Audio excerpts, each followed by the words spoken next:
And we will be together until midday today, as always. And we're broadcasting live from Quickney Port in East London. SA Agalis is just outside here, and we'll tell you more about that very special ship as the show progresses. And we are here this morning for the launch of the Eastern Cape Maritime Youth Development Program. And our show is going to take a slightly different...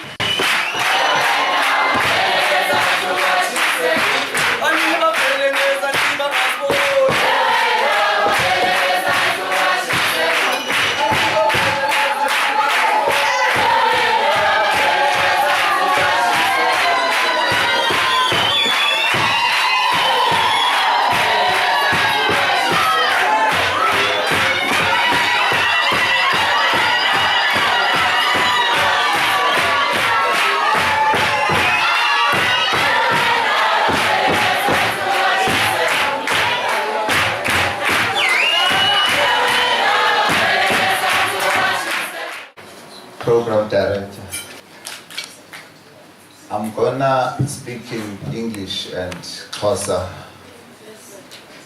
so that we accommodate everybody that is in the room. Igama lami nguSobantu Tilai ndibulele lithuba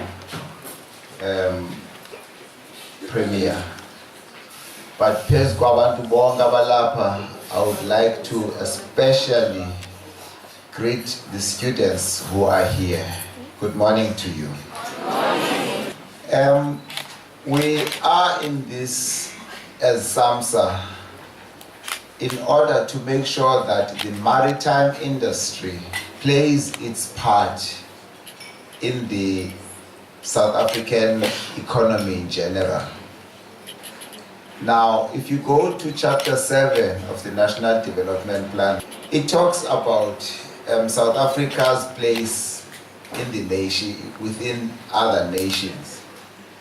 And it says it is important that South Africa defines its interests and does whatever is possible to make sure that it secures those interests as well as promotes those interests.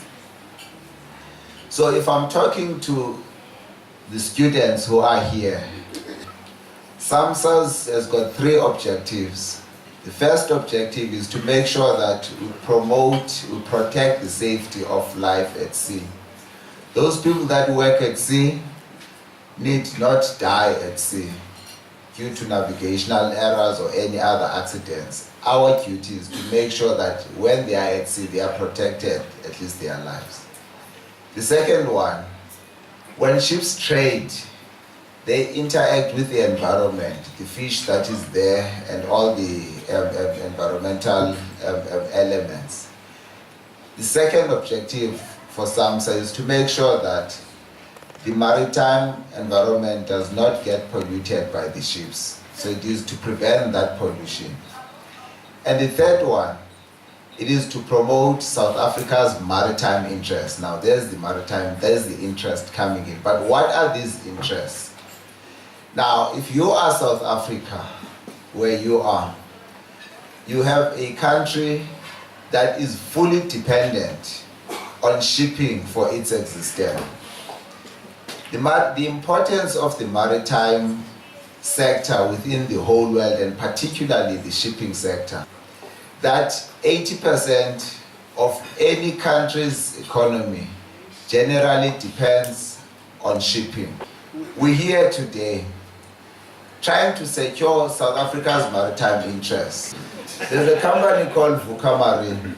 They register those two Cape Sizes, the two of the three ships that are registered in Port Elizabeth. That company today, they are envisaging a training and employment facility, because their partner, which is based in Hong Kong, they man all the cruise liners that operate in the Caribbean, a total, and as well as their own other ships, a total of 720 ships under their control. Now, they employ today 44,000 people, and they're setting up in Port Elizabeth so that we can have a slice of that 44,000 people. It's not because they like us. I spoke downstairs about what makes the South African more attractive. Firstly, you speak English, believe it or not, it is a maritime language. Secondly, you grew up amongst all these blacks, white, pink, and yellow people here. It's called the Rainbow Nation. It is a selling point on a ship, because you're going there to be next to a Filipino and an Indian and everybody. Now you already are socialized to that setup. Now, that is the reason that the world is looking at South Africa, producing the people that we need to be producing. Here is the downside. They say, you guys are entitled. This whole issue of people who must get it because they are them, well, the world does not work like that. It is very important to have a very long-term view about your life. So my advice to you is that you have a very, very clear view of where you want to end up. The maritime industry, it's a very exciting world. It's the only opportunity for most of us to travel the world, see a whole lot of places that you never ordinarily would get a chance to see. That is an upside. You're earning in dollars, which is even better. It's hard work on the other side. Remember, whoever is employing you, they're employing, I told you, Filipinos, Indians, everybody next to you.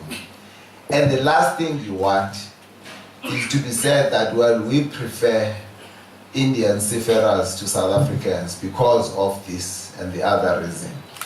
Going back to the whole discussion about the maritime interests, you become the ambassador wherever you are. Because whenever you meet employers in the shipping world, we discuss people by nationality.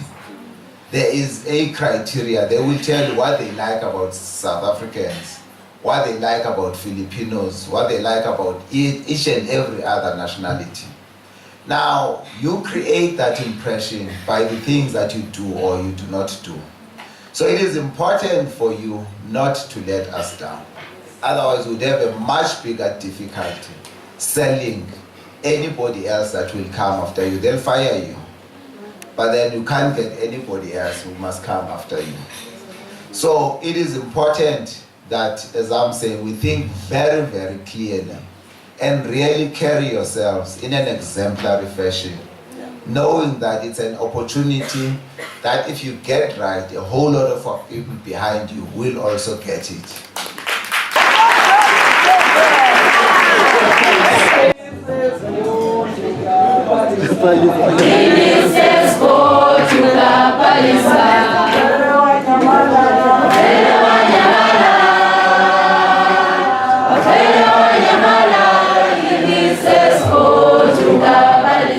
Thank you so much,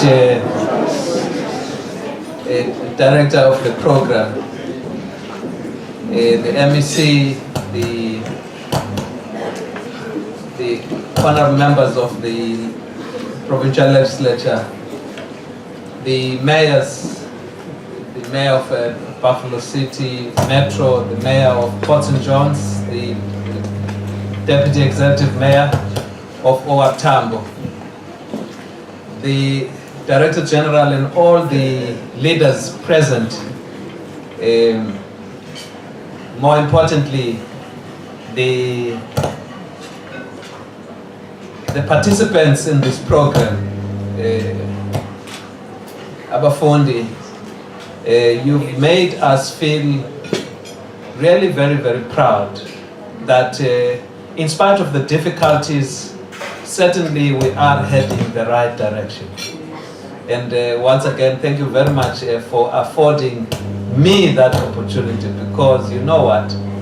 We work in an environment where we are, it's called oversight. Khona abantu abajonga uba le nto nithi niyayenza inyani na. Well, I'm happy they are here. They have seen for themselves. You've done the talking. I don't need to do any talking. So you've made in my contribution in making my life a bit easier. Thank you very much to SAMSA and Harambe and all those who have put together this. Again, a big up to all of you. It's such a really rewarding kind of feeling that we have this. Joining the speakers that spoke before me, first I wish to say or utter words that have been widely quoted. I think it's a Chinese philosopher who is attributed to this expression that says, a journey of 1,000 miles begins with the first step. Most definitely. It takes a generation to discover that generation's mission as well to really fulfill it. We every day listen to what I've come to really say. It's a lamentations that we have a struggling economy. We are free, but we are not yet able to experience the full benefits of freedom. So the generation or generations before mine, including my generation, could have contributed during their own active life in bringing about the dispensation we have. But all the challenges that still beset us going forward, it's going to take this generation to actually make us alter the fortunes so that we can have a much different environment to look up to. The challenges we have in economic emancipation of the majority of the people. It's not just going to be that we say the right things. It is to see these things happen. And more often than not, those who must make these things happen are not the ones who are saying them.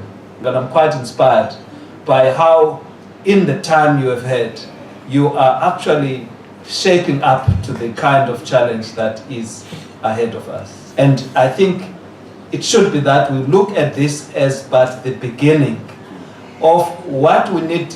We need more of us in all the value chains that this provide. Yes, we must have people who must provide those services in the cruise liners, etc. Yes, we must have that. But in fact, we should aim to be everywhere. We must have captains of these ships. They must come from amongst us. We don't need just those millennial jobs that are lower there. We need everything to the very top that is available. Honestly, this is our country. It should reflect us. Yes. In all its facets, it must reflect us. At the moment, it's as though we are visitors in our own country. The passion I've seen here, it is the passion from people who really do show that victory is attainable. The transformation of our economy is within our own reach, and it's only possible by the kind of enthusiasm, the commitment, the zeal I have seen here. That's how we are going to really change the mind about what we are capable of. And I think let's look at this as a key to the many other possible opportunities in this sector. And I think it already gives you a big shot in the arm, the kind of exposure that you're going to have. And of course, make good use of it. Thank you very much.